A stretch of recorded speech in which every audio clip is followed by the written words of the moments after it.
Hello and welcome to Re-Energize TV. I'm Mark Lipscomb, and through a series of short videos, I'll be helping you devise strategies to manage energy consumption more efficiently within your business. Re-Energize TV is an independent channel, providing impartial advice to businesses, public sector organisations and developers.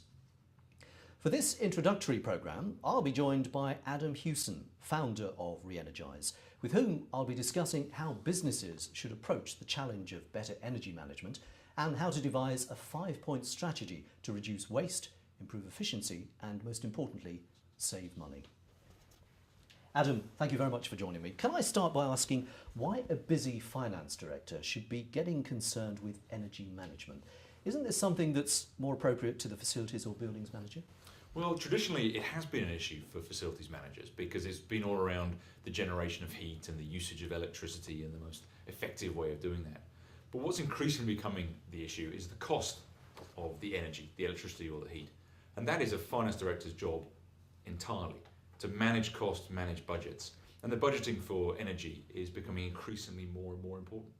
So can energy really be that material? And if so, what sort of reductions are achievable in the average business? Now, of course, in some businesses, it's not material compared to other major costs.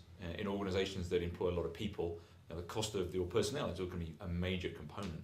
But other businesses use a great deal of energy. One of the most energy-hungry industries in this country is the water industry. You wouldn't normally think of that, but actually they are huge energy users. Manufacturing tends to use a great deal of energy. And it's those kind of organisations where energy is something very high up on the cost scale and something that finance directors are very, very focused on these days. Can you make big savings? Absolutely, you can make very big savings. A rule of thumb is 15 to 20% of energy can be saved with some really very simple measures. Now, surely any major cost reductions would require a significant capital investment in new equipment.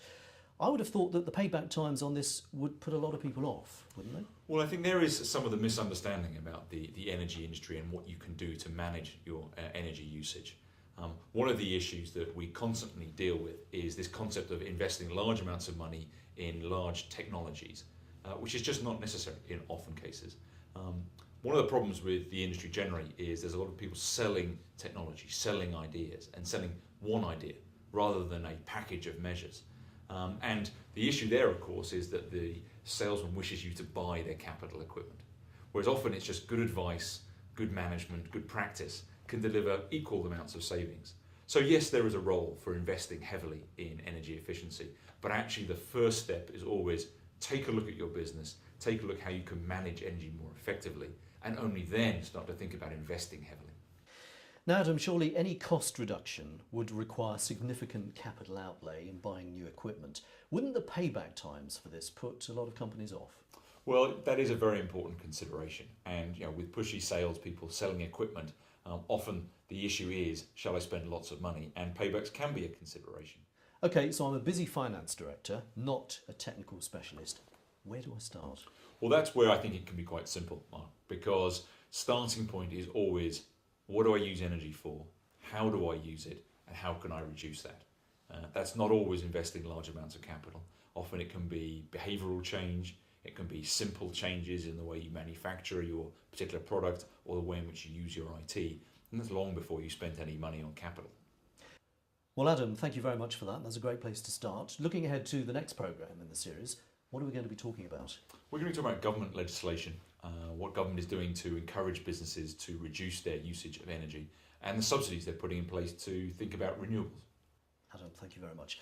Well, I hope you found that useful and interesting, and if you want to ask Adam any questions, we've placed his Twitter and LinkedIn contact details on the video page, plus you can download the keynotes from this interview. Hope to see you on the next programme. Bye-bye.